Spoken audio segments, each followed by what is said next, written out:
Guys, welcome to Firecat First Friday. It's been a little bit since we last gathered, but I'm super excited to meet with you today and thank you for showing up. Firecat Studio is a design consulting firm. We make excellent experiences in collaboration with clients. And if you want to know more about that, most of our topics are more aligned with that, but documenting processes and making repeatable processes is good for everybody. And I personally needed a kick in the butt to get this going for my own team and the nonprofit that I run.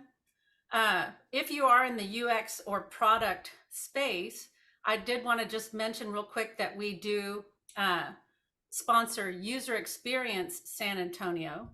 So it's a professional community here in San Antonio. And I welcome you guys to check that out. It's uxsanantonio.org. We also are big sponsors and founders of TEDx San Antonio. And we've got a bunch of good programming planned for that. We have a women's event coming up for TEDx San Antonio, where we're going to get to see TED women talks and talk about them in small groups. And then next year, we're going to have all kinds of exciting programming for TEDx San Antonio. The idea for SOP, standard operating procedures, is for this session is 4xing your productivity. The reason that there's probably a little bit of hype to that, but the idea is you have to be able to look at what you do and how you do it. And as you start to do that, and this is a big part of reflection, I think a lot of people don't talk about this enough in business. We go, go, go. Before we hit record, Rebecca talked about how work-oriented, especially the United States is, and how we are very task and we're driven to, complete things. But a lot of times when we do it so fast that we don't look at the larger, how these processes all fit together. And that's where SOPs come in. Okay, so I'll introduce myself and a little bit about what I do, but I want to tell a little story first. So I had a client beginning of this year. His name is Brian. He's building a SaaS company. And he also has a consulting firm as well. But, as you build something up, you have goals. And one of his was his MRR, his monthly recurring revenue. He wanted to increase it. So he started looking at, what he was doing, and he was struggling with closing clients. But after talking with him and working with him, we realized it was a really top of the funnel issue. And this is that reflection process that SOPs help you with. And he struggled with, client prospecting. So we started to break down his processes, and we found gaps and ways to improve. And so what we did is we streamlined stuff. We streamlined his processes as he found people who would be a good fit, as people were recommended to him. And then we created an SOP that basically helped him understand these processes and understand what he was doing from a step-by-step basis. And this is going great. He started closing more clients, but then bad habits creeped in. Like, we all have old habits. We all are used to doing things a certain way. And that's another part about SOPs. They shed light on how you do things, why you've made these decisions. These decisions sometimes could be done 5, 6, 7, 10 years ago. And, you develop these things, you develop these processes, these SOPs, a lot of times not on accident, but without a lot of forethought into how this could affect your future self. So what we went and we started kind of going back, and we started creating a little bit more structure around his SOPs. We developed a SOP library, and that library is a place where anybody on his team could go to look at things. And this is, we're kind of joking at the beginning too, like, creating these things But then what ends up happening is they become the norm, and you don't really revisit them. And what he wanted to do is take some work off of his plate, and have his developer as well as his admin take over some of these tasks. So now he's back on track. He's closing 12% more clients each month. And now he's able to hire a developer to help him wrap up his SaaS business. And this is the beauty of having processes in place. So what is a SOP? What is a standard operating procedure? And as I was going through, Susan and I met before and really kind of talked through what this means and how this works. So the key part about SOPs and why they clicked over. This is the there we go. But it ensures that every time a task is undertaken, it follows the most efficient method and removes the guesswork and variability. So the key part of this is we all have different ways of doing things. We try to do them consistently, but we're human. We make mistakes, and this is a step of the. This is how we try to improve and try to grow. And it's not easy. This is not easy to really standardize what you're doing. So why do SOPs matter? The benefits are numerous, but these are the top 5 that I found with clients. It saves time, reduces errors, ensures consistency, facilitates training, and promotes continuous improvement. And I'm biased because I'm a big fan of Kaizen. And that's basically continuous improvement. Toyota has really almost perfected this in their business. But the idea, they have an old story of they had a janitor who had a closet on one end of this, huge building, and he suggested, hey, how about we build a closet on the other side so I don't have to go all the way back across this huge building to get my supplies and come back if I run out of something. And what this is this is how they've created their standard. So they have an SOP that basically says, if you have an idea, we're going to bring it up. And every month we're going to discuss these things. And this is how we operate. We discuss what could help you become more efficient. And this simple SOP has saved them millions and millions of dollars over time. And this is the power of it, right? And how can we apply this in your business and on your team? And I love this quote from Abraham Lincoln: give me 6 hours to chop down a tree and I'll spend the first 4 sharpening the axe. Now, I know most of you don't go around cutting down, chopping trees. Most here, probably all of you here work on a computer. And the idea here is, we have to look at what we do, right? How can we sharpen our axe? How can we equate it? And there's a simple, equation of looking at that idea is, look at you whenever you're cooking, right? We all cook. We all do some form of cooking, whether it be complex or simple. But if you've ever used a knife that's dull, if you just take you take 1 minute to sharpen it before you cook, you're much more efficient. You probably cut off, minutes of cooking, but now that knife is sharp for the whole week. So you've cut off, let's say you save 2 minutes of cooking, and you have an easier time cooking through things. So it's more cutting through things. So it's more enjoyable. And this is what SOPs do. This is where it's tough for people. It's taking time to slow down, think through, what do I do on this task? Why do I do it this way? And then you say, okay, yeah, we can optimize this. We can sharpen this a little bit, make it easier, make it better.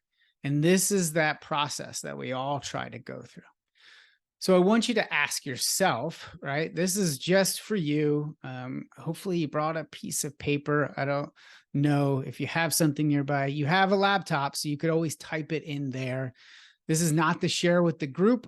We will do an exercise at the end, near the end, where you'll be asking a group off in sets of 2, and you can ask each other these questions that we'll go through.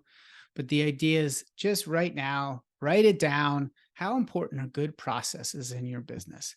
And just be honest. If you're right now in that time of season where you're just trying to get at that next client, processes are not important. It might be a 3.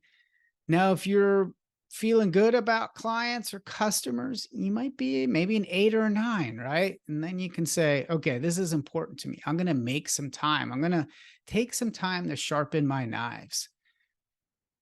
Okay, so this is that slide. And real quick, SOPs were developed by the Army. So many people. I think they're the largest employer in the world. The Army is. I think the budget is crazy. But the idea is, it's so hard to run and get everybody heading in the same direction. But you do that through having standard operating procedures. McDonald's learned this as well. They knew that to really be the best in the fast food industry, they had to create SOPs. They had to have a standard operating process that allowed them to make a burger, to make milkshakes, to look at their real estate and if it would be a good fit. Another example is Marriott. Marriott is famous for SOPs. They have SOPs for everything. How to handle a new guest. What is the expectations for when a new guest was walking through the lobby and how you can interact with them. The idea is not to be robotic. You don't want to set the standard and make everybody say the same thing, make the person feel like there's no human touch. But the idea is to set that intention, to set that standard for everybody in the company. So it's very clear what they need to do and how they need to do it. And this is how you become more efficient. This is how you save time. So I've been designing processes since 2011, founder of the SOP Guy method, an author, worked for large Fortune 100 companies, small companies, featured in Forbes, NPR, trained astronauts in a top secret mission to Mars, worked with companies such as Global and Southwest Research. Love my wife, 2 sons, talked about my 2 sons before coming on. I do meditation, has saved me in so many ways. Love talking about it every chance I get. Probably my second favorite topic besides SOPs. So this is a little bit about me. But really, we're here to talk about SOPs, and there's 5 parts to this. So if I'm going too fast, please speak up. I can't see the chat, but I see there's 11 people in the chat. If I'm going too fast, or unmute yourself if you have a question. I don't want me to just be a talking head. And that's why I've kind of set this up. So hopefully, as we're going through this, you can type in the chat, as well as we'll have a little breakout session near the end.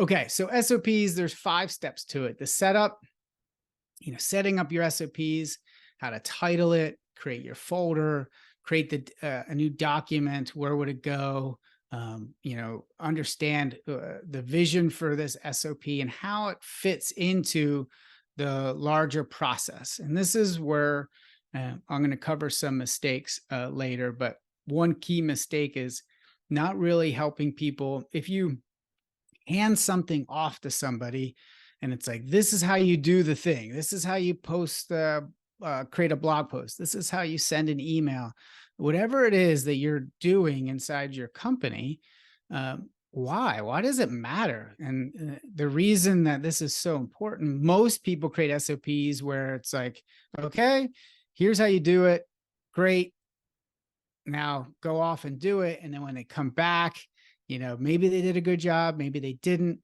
but they don't understand why it matters. And this is how our brains work. And so this is really important. And I wanted to emphasize that. And I'll emphasize it probably a little bit later too. Next step is capturing it. A lot of people in the digital age will create videos, which is great because you can actually see, for example, you're creating a blog post or creating a new page on your website. Here's what we do. Here's how we title it. Here's the, the font that we use, all that stuff. Here's the metadata that we use on the back end for search engine.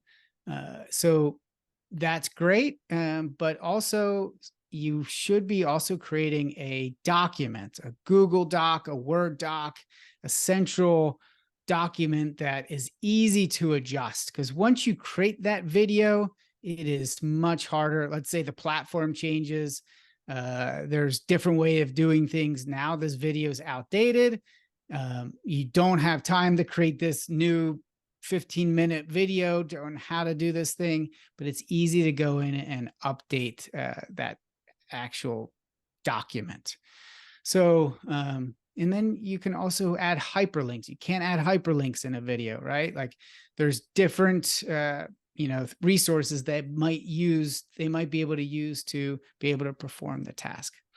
And then you want to store it, right? You have to store it in a central location that everybody has access to, or at least the appropriate people have access to it. You can add screenshots.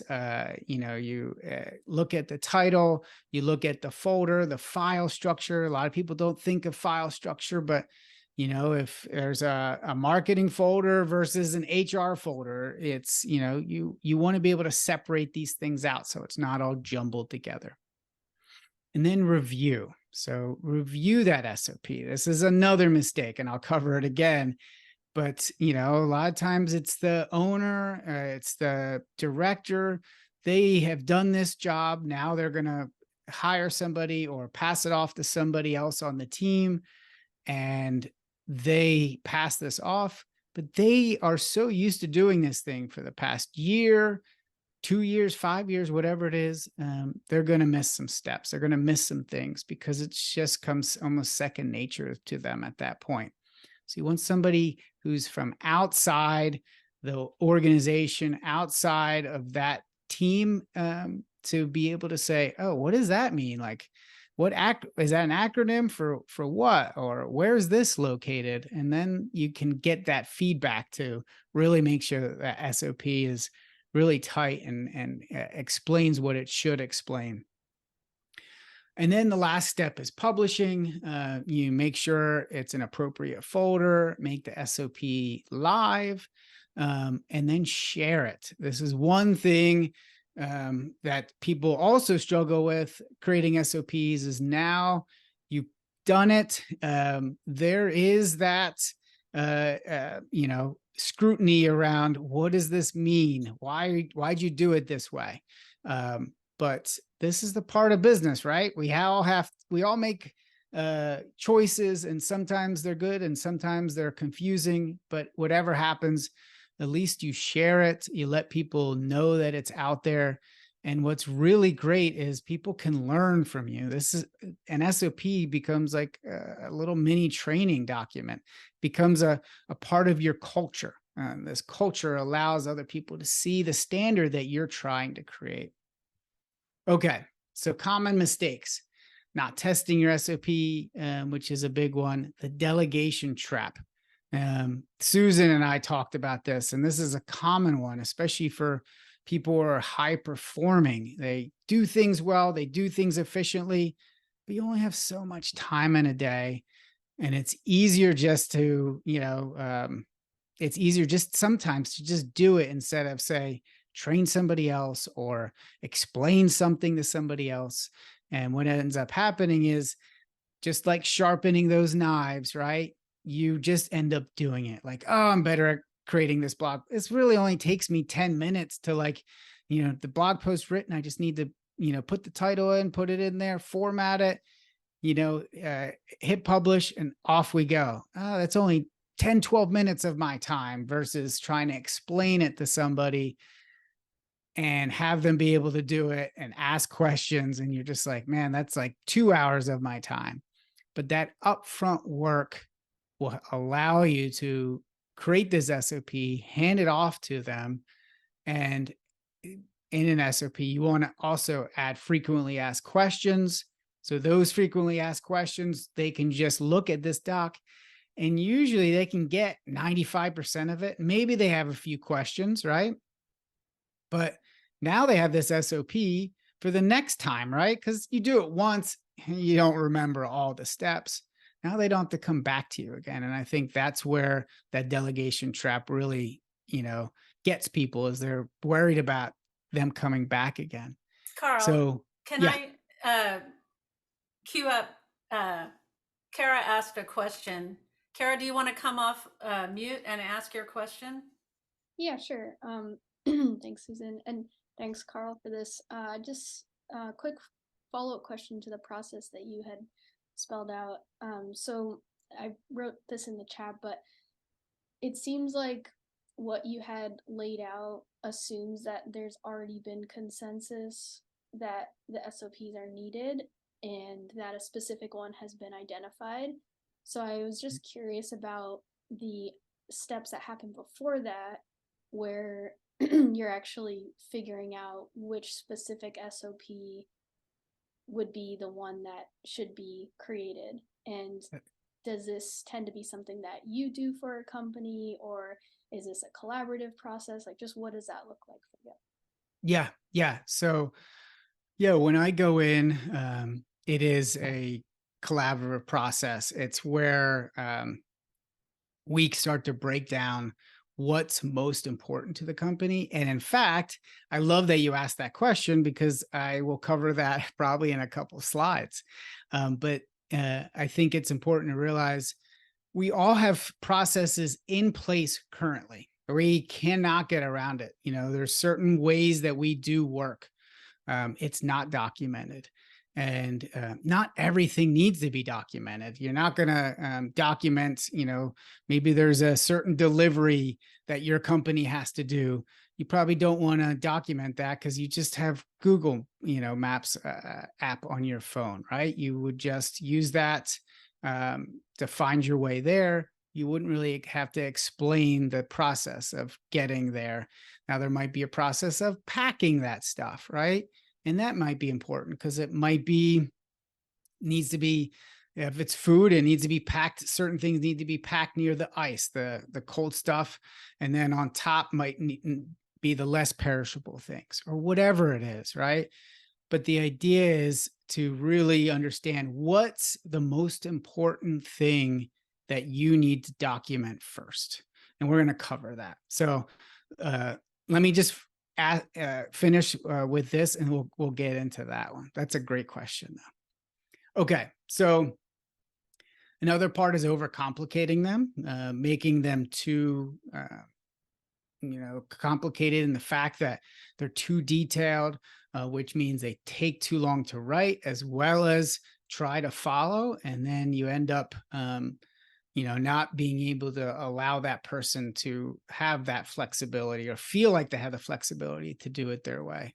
Not understanding how they work together, because these things, SOP is a part of a process. Most SOPs should only take that person 10, 15 minutes to do, depending, right? It could be up to 20, but the idea is it's a snapshot of what that task is and how it works, why it matters, and the steps. And not revisiting, which I talked about earlier, to improve efficiency and avoiding standardization, right? Like people want to avoid this because it's just like, oh, I'm a small company, we're nimble.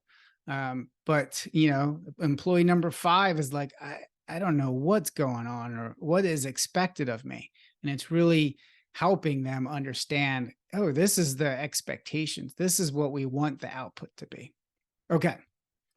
So I went in the chat, what is your biggest struggle with getting consistent results? So look at your processes. It could be sales, right? Sales fluctuate. SOPs are notoriously important in sales because, when you train your people around the product, you train your people around the customers, you're giving them those important things that they do and why they do it. And you're explaining the expectations that that you want from them as they do these tasks. When you make a call, you can write, there's certain ways you can, engage that person, certain questions that you want them to ask. Maybe there's a certain order of questions that you found really work really well to help the potential customer open up. So in the chat, write what is your biggest struggle? So 12:28. And I'm going to try to get us to around 12:45 to do a little breakout. Biggest struggle in getting consistent results. And as people are typing, I see the chat going up. So what I'll do is I'll talk a little bit as people are kind of finishing up typing. And then if you can, Susan, maybe you can just interrupt me again and say, hey, some of the issues people are having. Okay. So documenting your processes, and Kara, this goes back to you. It's reviewing what's working well and documenting it, and then reviewing what isn't working well and what could be the cause. So looking at both sides. We often look at what isn't working well, but we don't really notice what's working well, because sometimes we do things. A lot of businesses stay in business because they do a lot of things well. Why are they working well? Starting to see those patterns really helps. Okay, so for example, and I think this will help with your question, Kara. I had a client, they looked at all the different things that they struggle with, and one of them was onboarding a new employee. They were small. I think they were 25 people at the time. And basically it was, they got the job, they would get an email welcoming them to the team from the boss. First day, they'd come in, an employee, they would sit down with employee and shadow that employee just to kind of get to know the company. Second day, review employee handbook, watch compliance videos, and then shadow them and an employee some more. And third day, basically start to be thrust into the job, given some small tasks, kind of explained, the process of what they do, but just very haphazard. And so they knew this was bad. Their turnover was high. They were, hiring really talented people, but they wouldn't stay very long. And so you have to understand what's that most pressing thing. And to them was starting to retain people, create a better culture. And so what we did is we got together and we started to come up with ideas for improvement. And they really wanted to improve how they created this onboarding experience. And so come up with a whole bunch of different ideas. What do they like? So we voted on what they thought would be the most impactful. And then what we did is we created impact and feasibility chart, and we plotted them. So as you can see, the idea is low effort feasibility would be high, impact high. So you can see that no-brainer in the top right. So the idea with this is not doing everything. It's about small steps. It's about looking at what's currently working well, why is it working well, and look at the things that aren't working so well. And then start to have a vision of where you want things to go. And their vision was they wanted people to really feel welcome and comfortable quickly. So they looked at these ideas and said, okay, we want to set up lunch for new employee. email agenda new hire 2 days before they start. So everything's planned out for them for that week. Then they also wanted to develop a workshop. And they knew they could do all this in 2-3 weeks, I think. It didn't take them that long. And so they could then, once they did these things, they could go back and revisit some of these other ideas. But the idea is one thing at a time. Setting up a lunch for a new employee, what did that entail? Who would be there? And so the boss would always be there, and then the boss would pick a few other people. They usually 2-3 other people, and they would go out to lunch and have a nice lunch and just talk about whatever. It wouldn't even have to be business related, but it's just, giving them that first day treat for lunch, come hang out with the team. And then what they did, then they said, okay, well, we need to email them so they know what to expect. The brain is wired for, wanting to have an understanding of what's coming, and so they said, yeah, we can do that. We can create a whole email agenda for the week and lay it out for them so they know we have our act together, at least for that first week, right? And then what they realized was a lot of employees really wanted to understand how their personal goals could tie in with the company goals. And meaning is when you create a environment where people are really encouraged to have, to try new things, to build up skills, but also do it in a way that helps the company grow too.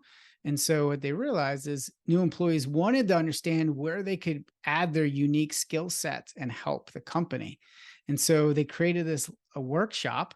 And then they were able to help these new employees go through it and start to create their own goals that they would then implement within the company.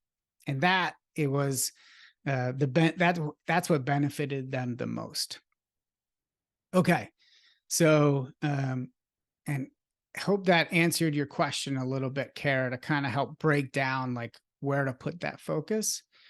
So as they've been developing this, now what they've had before, you have this very simple process. They started to really build it out. And within, I think it was like 6 months, they had this whole thing with SOPs written for each one, how it was going to be done.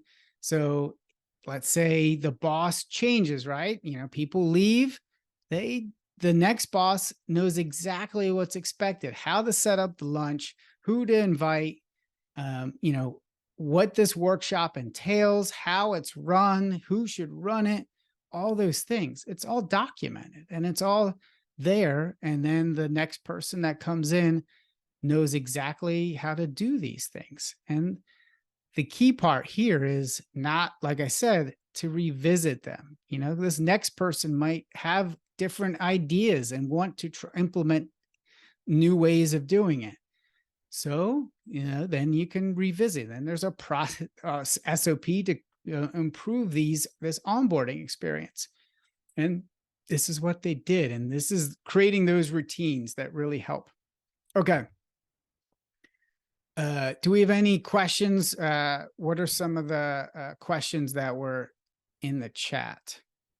Anything we want to cover? Well, we did get some other examples of items that people struggle with, having clients deliver content to us on time, getting buy-in on the need to use SOPs and sticking with the plan, including documentation. Yeah. Rebecca said social media content creation. I typically wait until I'm inspired as opposed to doing it regularly, which makes it less consistent. Yep. Yeah, those are great. Yes, exactly. We want to create content. We want to be able to be consistent with these, and we want employees to be able to run with these consistently and understand what's expected of them. And I think this is coming back to why. Why does this stuff matter?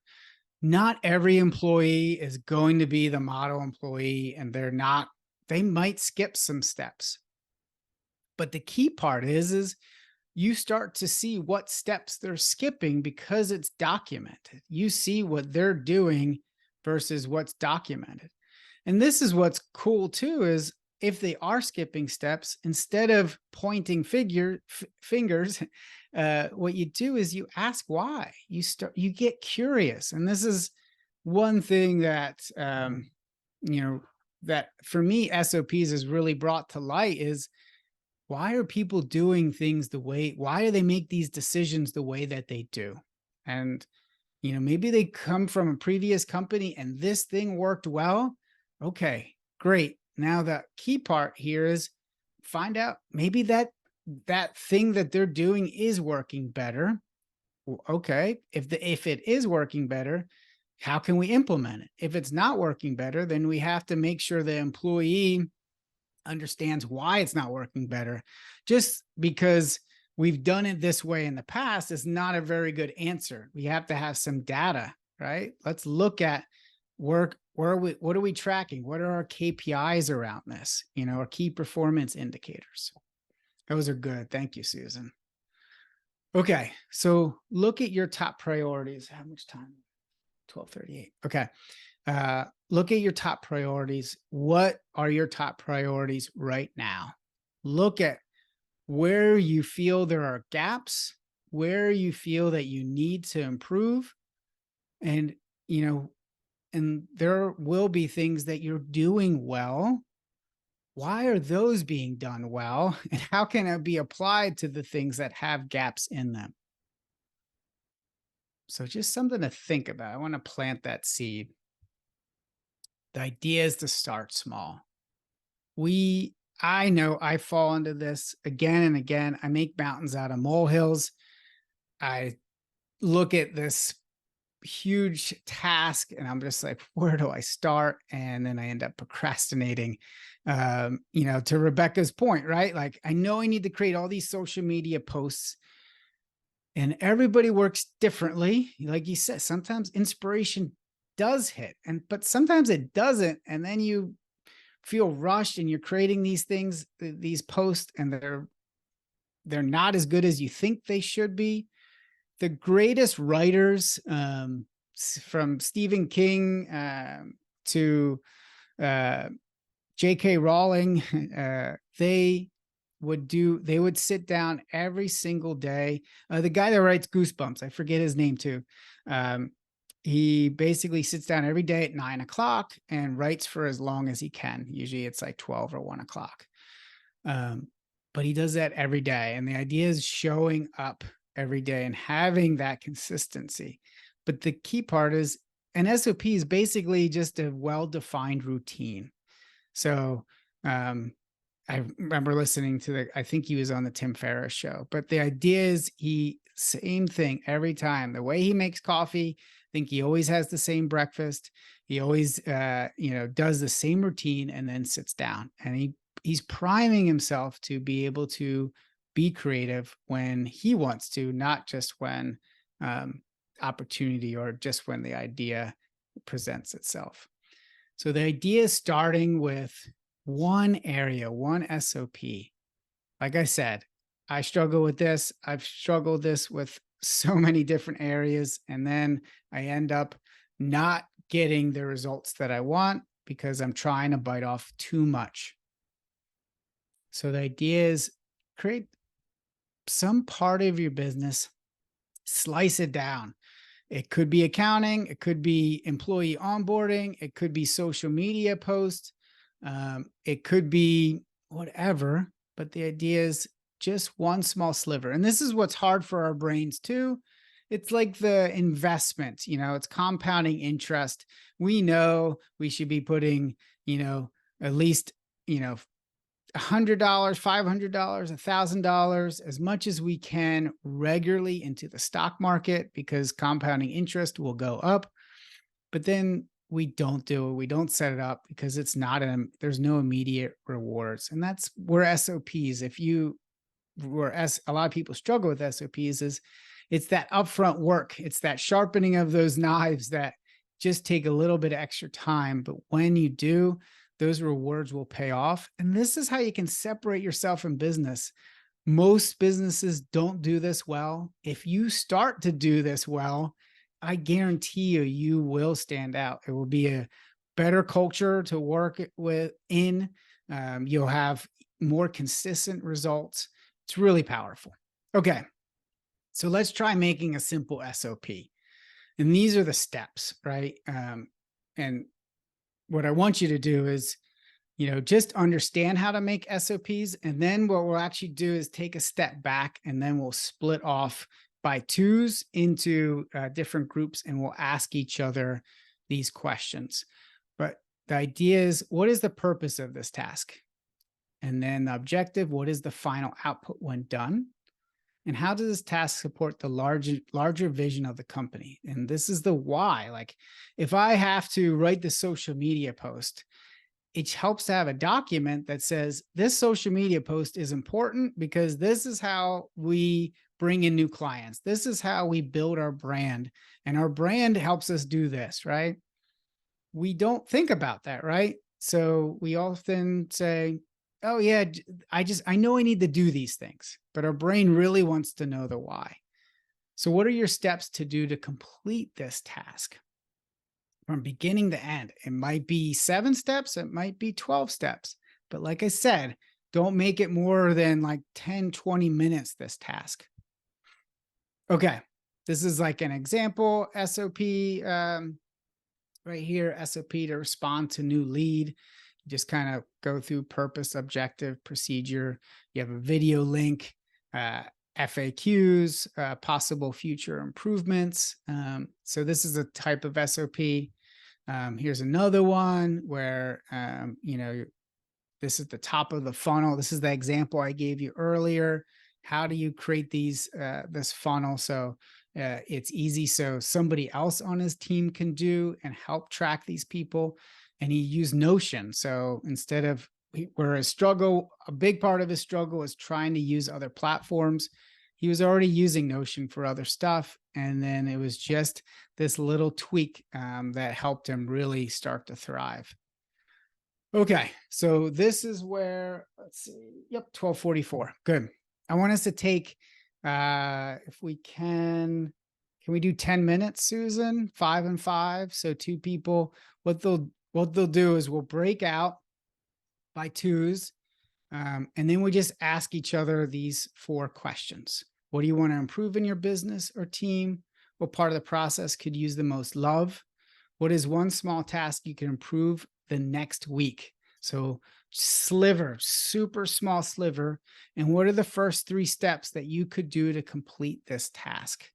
So if you want to write this SOP, start to think through what it is, what's that process, what is that small task, that's the SOP, and then the first 3 steps.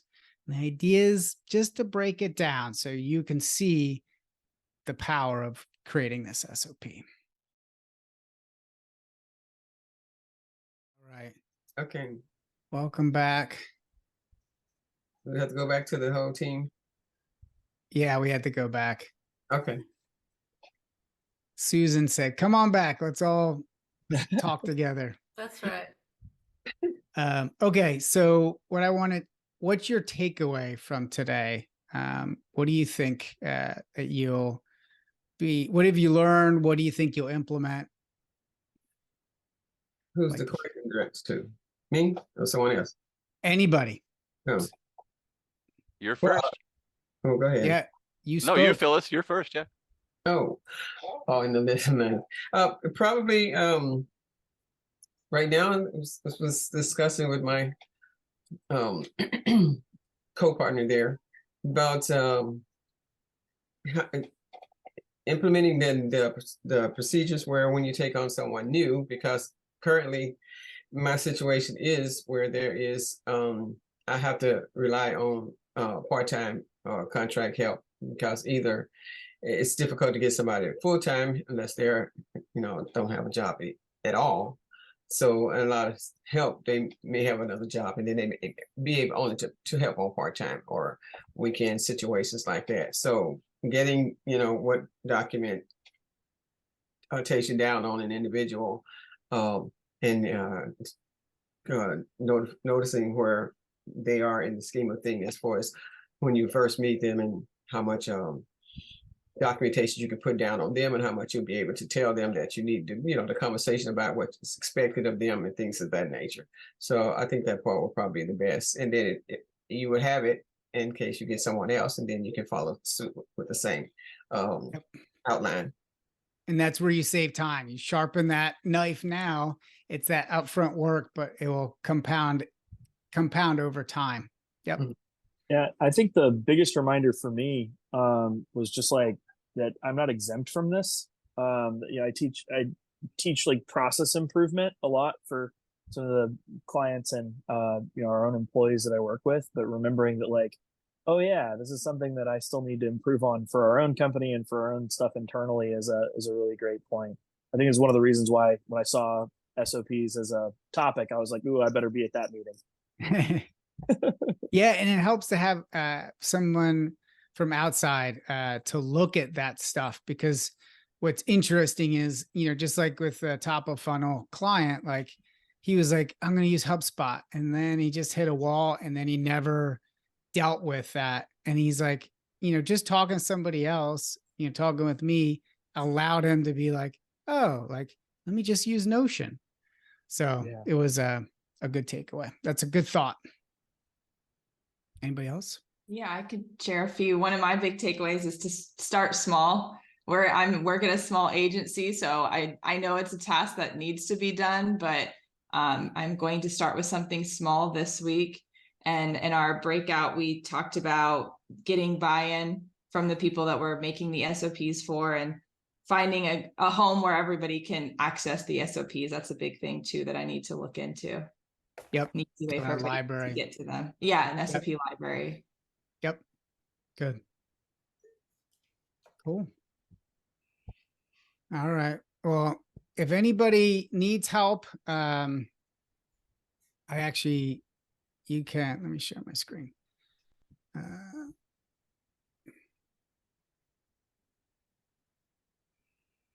You can text me. I'm in San Antonio. This is an Austin number, just kept it. But if you need help creating an effortless organization or team, text me. Be happy to answer questions, chat with you. Let me know. Thank you. Thank you for having me, Susan. Wow, Karl, this has been really incredible. Thank you so much. Fantastic. Super appreciate it, yo. Before you go, if you want to give us a quick just review in the chat so that we can know, did you like this topic? Do you like more topics about productivity? Because we often cover user experience and design and marketing type stuff. So thank you all for coming, and watch our social media. We will be posting the recording and slides from Karl if you're willing, Karl, to share the slides. Yeah, I'll send them over to you. Do you want me to? This is a keynote. Would you prefer fine. a PDF? No, that's fine. Keynote. Okay. Thank you so much. Thank you. Thank you. Really appreciate it. Thank you. Have a great Friday. Bye. You too.